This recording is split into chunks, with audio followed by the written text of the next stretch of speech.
नमस्कार, आप देख रहे हैं 7 टीवी भारत क्राइम। मैं हूं आपके साथ सुशील गिरीश। बात करेंगे लव मैरिज, ब्रेकअप और फिर सड़क पर कत्लेआम। आखिरकार कैसे इतनी जहरीली हो गई अरविंद और नंदिनी की कहानी। जब सच सामने आया तो दिमाग हिल गया। ग्वालियर में अरविंद परिहार ने अपनी पत्नी नंदिनी को सरेराह गोलियों से भून डाला। दोनों का रिश्ता शादी के बाद इतना जहरीला हो गया था कि झगड़े, धोखे और बदले ने खून खराबे का रूप ले लिया। क्या है इस सनसनीखेज वारदात की पूरी कहानी, आइए हम आपको बताते हैं। जब इश्क की शुरुआत होती है उसमें ख्वाब, भरोसा और साथ जीने मरने की कस्में होती हैं। लेकिन कभी कभी यही इश्क धीरे धीरे इतना जहरीला हो जाता है कि इंसान किसी की जान लेने से भी गुरेज नहीं करता। ग्वालियर की नंदिनी और अरविंद की कहानी भी ऐसी ही है। आर्य समाज मंदिर में प्रेम विवाह से शुरू हुआ उनका रिश्ता जल्द ही शक, धोखे और लालच की आग में जलने लगा। पति पत्नी के बीच का भरोसा खत्म हुआ तो झगड़े, धमकियां और आरोप प्रत्यारोप शुरू हो गए और आखिरकार इस जहरीले रिश्ते का अंत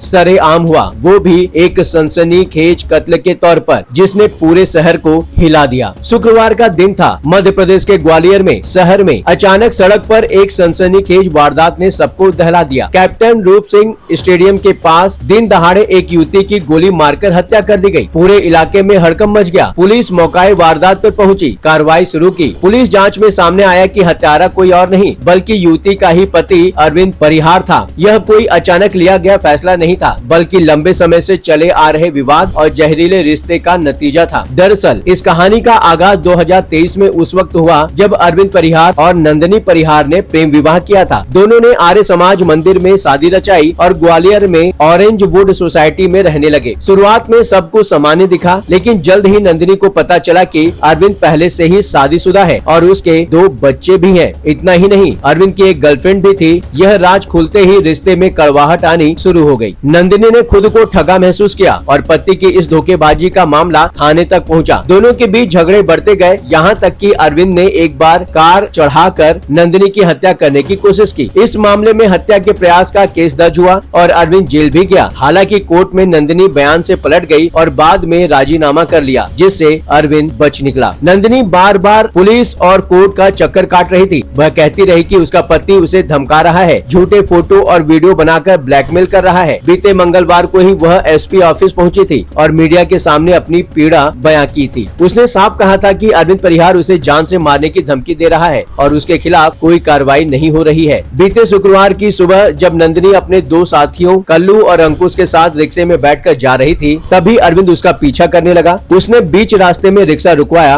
और देसी कट्टे से नंदिनी पर गोलियां दाग दी। एक के बाद एक 5 गोलियां चली, जिसमें से 2 सीधे उसके सिर में लगी और बाकी चेहरे व शरीर में धंस गई। नंदिनी लहूलुहान होकर सड़क पर गिर पड़ी। हमलावर अरविंद वहीं खड़ा रहा। किसी ने पुलिस को खबर दी। पुलिस मौके पर पहुंची तो अरविंद ने उस पर भी कट्टा तान दिया। इतना ही नहीं, उसने खुद की कनपट्टी पर पिस्तौल रख ली। हालात बिगड़ते देख पुलिस ने आंसू गैस का इस्तेमाल किया और बड़ी मुश्किल से उसे काबू में किया। घायल नंदिनी को फौरन अस्पताल ले जाया गया, लेकिन डॉक्टरों ने उसे मृत घोषित कर दिया। इस घटना से ग्वालियर शहर के लोग सन्न थे, क्योंकि कातिल ने कत्ल के वक्त कुछ ऐसा किया जो हैरान करने वाला था। हत्या के तुरंत बाद अरविंद ने फेसबुक पर लाइव आकर अपने बचाव में कुछ बातें कही। उसने दावा किया कि नंदिनी उसे ब्लैकमेल कर रही थी। आरोप लगाया कि नंदिनी ने अपने साथियों कल्लू और अंकुश की मदद से उसकी 3 एम्बुलेंस हड़प ली है और अब मकान भी मांग रही है। उसने यह भी कहा कि नंदिनी पुलिस में लगातार उसके खिलाफ केस दर्ज करवा रही थी और कोई उसकी सुनवाई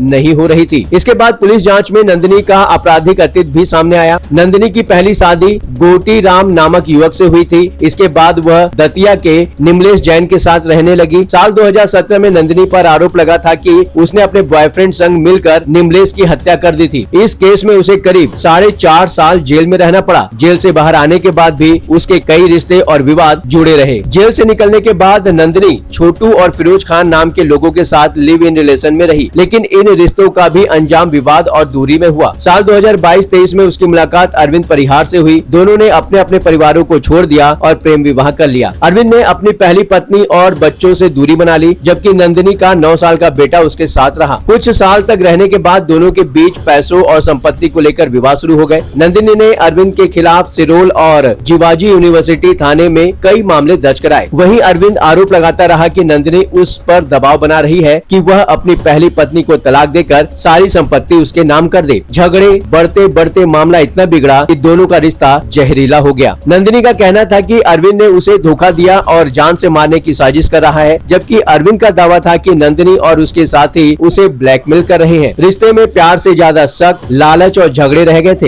एक दूसरे पर आरोप प्रत्यारोप का यह सिलसिला लगातार गहराता चला गया और आखिरकार यह जहर कत्ल में बदल गया। इस पूरी वारदात ने दिखा दिया कि कैसे एक प्रेम विवाह जो प्यार और विश्वास पर टिकना चाहिए था, धोखे और झूठ की बुनियाद पर खड़ा होकर बिखर गया। नंदिनी और अरविंद का रिश्ता इतना जहरीला हो चुका था कि उसका अंत खून खराबे और मौत में हुआ। अब अरविंद पुलिस की गिरफ्त में है और ग्वालियर इस रिश्ते के खौफनाक अंजाम को याद करके सिहर रहा है। इस विषय पर आपका अपना विचार क्या है, नीचे कमेंट सेक्शन में लिखकर जरूर बताएं। चलते चलते एक बात बताना जरूरी है, यदि आप कोई जरूरी बात हम तक पहुंचाना चाहते हैं, चाहे वह प्रशासन से जुड़ी परेशानी हो, आपके साथ हुआ कोई अन्याय, कोई सामाजिक समस्या या फिर कोई ऐसी बात जिसे समाज के सामने लाना जरूरी है, तो आप बेझिझक स्क्रीन पर दिए गए व्हाट्सएप नंबर 9993236555 पर आप हमसे सिर्फ व्हाट्सएप मैसेज के माध्यम से संपर्क करें। 7 टीवी भारत की टीम आपकी बात को गंभीरता से सुनेगी और जरूरत पड़ी तो पूरी जिम्मेदारी के साथ उसे सबके सामने उठाएंगे। आपका विश्वास ही हमारी ताकत है। इस चैनल को सब्सक्राइब करें, वीडियो पसंद आए हो तो वीडियो को लाइक करें। लगातार खबरों के लिए बने रहिए 7 टीवी भारत क्राइम के साथ।